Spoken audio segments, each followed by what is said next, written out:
This is the Bible Ranger here with you today, and we're going to be talking about saving money, stewardship part 2, episode 7, preparing for end times. The subject is going to be insurance, which insurance to buy, and paying off your mortgage earlier.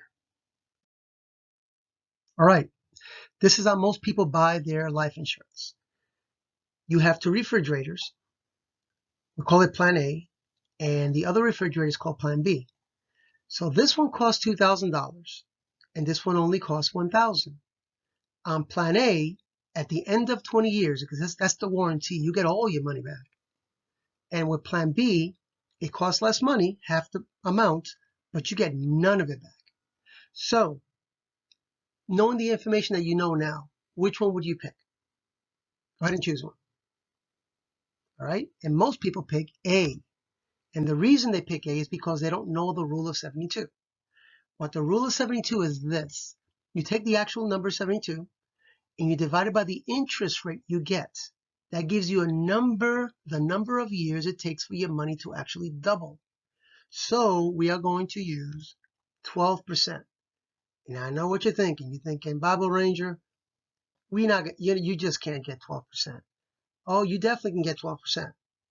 In the future episodes, I will show you, I can't advise you what to buy, but I can show you what I did and how to do it, how to find out how you can get to 12%. Anyway, using 12%, your money will double every 6 years. So, since you bought Plan B, from this example, you have $1,000 left over because it only costs you $1,000. So year 0, you have $1,000. Since it takes 6 years to double, 6 years from 0 is now $2,000. Your 1,000 became 2,000. Another 6 years from 6 is 12 years. So this 2 becomes $4,000. Another 6 years from 12 is 18 years. And your $4,000 will now become 8,000.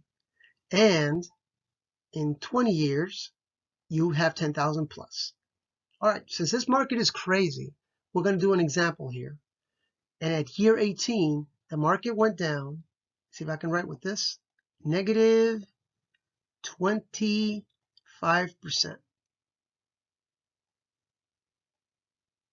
All right, so negative 25% from 8,000 is $2,000. So 2,000 from 8, it comes out to $6,000. So another 2 years from 18, this $6,000 will probably be $7,000. So with this catastrophe here, 25% on the market going negative, you're going to still end up with $7,000. Or if nothing happened, you'll end up with 10. Either way, that's going to be way better than 2%. I'm sorry, than $2,000. So knowing this information now, would you pick Plan A or you pick Plan B? And now most people will pick Plan B. All right, let's listen to see how they explain the insurance company, how they explain it, especially if they're trying to sell you whole life. This is how they do it. Well, term insurance, it's for a specific amount of time. They call it actually temporary insurance. And they call their whole life, they call it permanent insurance because they cover you up to 100 years old. Now, the term insurance does not have a cash value. It sounds like a negative, but it's not. And I'll talk about that in a second. The whole life does have a cash value, but if you take your money out, it surrenders the policy. And that means, in a fancy word, it's terminated. Affordability. Term insurance is way cheaper. And the way they explain that is more expensive is, yeah, it's more expensive is because you have a savings component with it, which it is true. Flexibility. It says that you don't have to, since you don't have any cash in there, you don't really borrow from your money. While they say, with cash value, we'll lend you your money. Wow, that sounds like an advantage, huh? And over here it says that the premium expires after a certain term. That's what they call it, term insurance, because you get it for 15 years, or you get it for 20, or you get it for 10. That's what it's called. Now, they say here for the whole life that it's for your lifetime because they figure out the premiums up to age 100. All right, let me explain to you how whole life actually works. You have a face amount. Face amount is the actual coverage. In other words, if you say you have a $100,000 policy, $100,000 policy, face amount. All right, and it has a cash value component to it, the actual money that you save up. These are your working years, let's say from 25 to 65. That's 40 years in between. When you first start, you have very little cash in there, and that is true. And as you get older, the cash accumulates. Let's say you're getting close to the end of your term of your life here, and you have $50,000 in there. So now they tell you you can borrow your money. And it sounds like a positive, but look at it this way. You go to your bank, your local bank, and you say, sir, I want to borrow $1,000. And they say, Mr. Smith, not a problem. Here's your 1,000, but please sign this contract because we're going to lend you your money. And you would say, no, no, no, you don't understand. This is my money. And they say, we know it's your money, but we're going to lend it to you. You would close the account. You would say, you're out of your mind. Let me talk to the manager. But in this whole life, people say, okay, I'll do that. That sounds great to me. Now, if you were to borrow the whole 50,000, and God forbid you pass away. If you pass away, the person who's living would not get the 100,000. They would get the difference between the money you borrow, which is 50,000, between 100,000, which would be an additional $50,000. So you never get both unless you pay for both, but the premiums go way higher. And in the event that you pass away, your family does get the 100,000, but the $50,000 that was accumulated, you never get that. Because in reality, they gave you this, plus they gave you the difference, which was 50, so you never get the whole thing.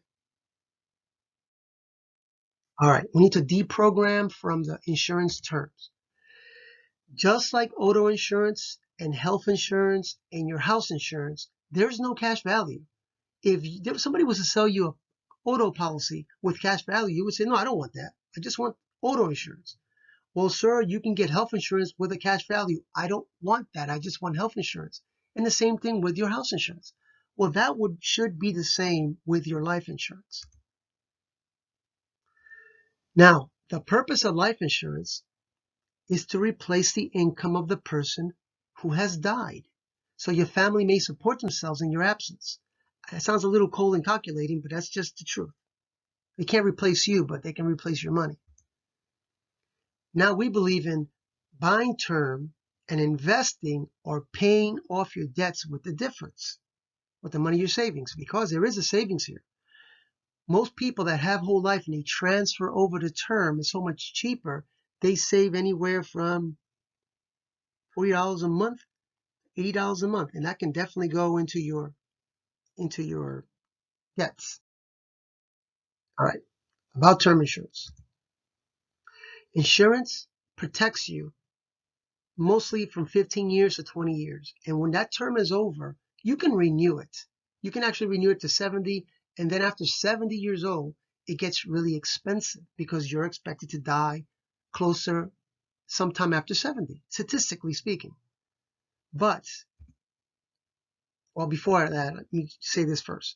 They recommend, or is recommended by people that are into the finance, that you have 6 times to 12 times of the income that you make. So if you're making, for easy math, $25,000, you should be covered minimum of $150,000 up to $300,000. But I'm saying, look, if you can't afford it for whatever reason, just cover yourself at least 3 times. That amount of money, which is $75K, just is better than nothing. Just have something. Insurance, who I have dealt with in the past myself, USAA, which is mainly for military, and then usually their kids can carry it on. Xander, which is pretty good, they're independent insurance, and Primerica, which I used to have. They used to be called formerly A.O. Williams. They're good, but their agents still try to push you to get their products. You can't blame them for that. That's what they do. But I was happy with them when I had it. I'm not getting paid with any of these people. I'm just telling you what I used to have. Now, this is very important. While you're switching over from whole life or whatever you have that has a cash value, to the new policy of term, do not, whatever you do, do not cancel out your old policy until you're accepted by the new one. The reason is that somewhere along the way, in between the policies, you had a heart attack or you had a stroke, something, God forbid, and now it's on your medical records. And they will find out because when you write a policies out, you give them authorization. You sign on the dotted line, and now you authorize them to go into your medical records, and they find out that you've had a heart attack. Now nobody wants to cover you, but your old policy, let's say it was whole life, it was horrible, but it's better than nothing. So that's a good time to keep it when you're no longer insurable. Other than that, please change it. All right, that's the part of the insurance. Now let's talk about paying off your mortgage early. Paying off your mortgage is not a dream, okay? It can happen in a few short years. After your debts are paid and you saved up 3 to 6 months of emergency fund and you've maxed out your 401k, you start paying into your mortgage. But, and I think this is old information, you first check to see if you have a penalty with your mortgage company for paying it off early. They used to have that in old policies. I don't think any of the new ones have it, but just find out, please. Now, you find or you locate your amortization chart, which is basically a payment schedule, which I'll give you an example of one in a little bit. And you find that you hang it up someplace because you're going to be tallying some information on it. All right, this is an example of the amortization chart. So as you can see from the example, the person borrowed $203,000. He took out a 3.5% interest for 30 years. And let's look at the payment. The payment is about $915. And you have a principal component, which means that's what you actually are paying into your house. And you have an interest, which means it's for the bank. So as you can see, out of $915, only a third, $321 is going into your actual house payment. And 2/3 of it, they get to keep, $593. So you're trying to go through these interest payments as far as possible so you can give them as little as possible. All right, let's cut some years off our mortgage. Try to do a 15-year mortgage if possible. That'll make you accountable to pay off your mortgage quicker and you will get a better interest rate. Now, most people get paid weekly or bi-weekly.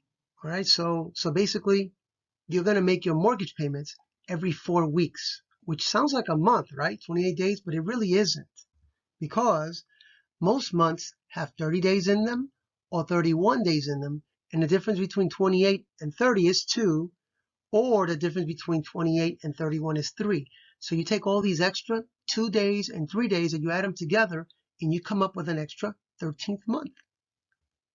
Or you're going to take that 13th month and you're going to write a letter with it instructing the bank or the credit union that this is going into principal only. In other words, only for the house and not for the interest. But you have to have the letter with it because it might go into escrow, which is basically a limbo for your money. And sometimes they give it back to you.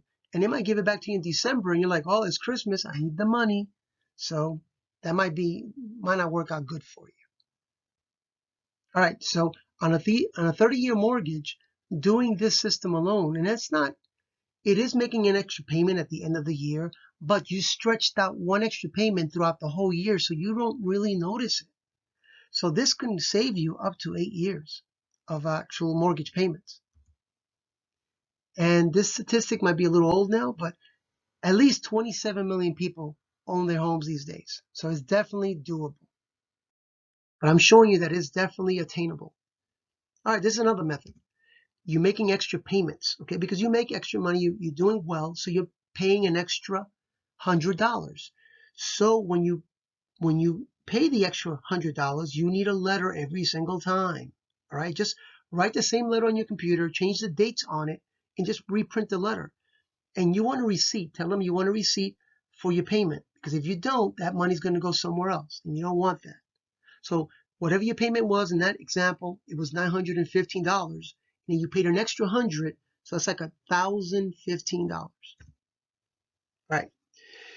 If you're in debt, too much debt, and your house is too large, consider downsizing. Maybe you just have too much house. Okay, that's something that's a little bit more manageable. But that's a little stressful and that's a little bit excessive, but some people might need to do that. What about my tax deduction? I want my tax deduction. Don't fall for that. All right, most people are going to try to push that issue, but let me explain it in a simpler term. So you give me $1 and I give you 25 cents. Then you give me another $1, I'll give you another 25 cents. You give me another $1 and I give you 25 cents, and you're going to say, wait a minute. It's not going to be a long time before you realize that that's not the way to go. So don't fall for that. A tax deduction is good when you are paying your house off, but once the house is paid off, you keep your whole $1. Now, it's way better owning your house right out. That's way better than tax deduction. So don't let them fool you. Now, this is his plan. Jesus prepaid our insurance in our heavenly place too. Now, the word should actually say assurance, but I couldn't help the pun. Just repent, accept his gift, and remember in John 3:16, for God so loved the world that he gave his only begotten Son, that whosoever should believe in him should not perish, but have everlasting life. And if you found this information to be valuable, please subscribe, give us a thumbs up, and please share it. And remember, this is the Bible Ranger, keeping the Bible simple and yet rich in content. Thank you very much.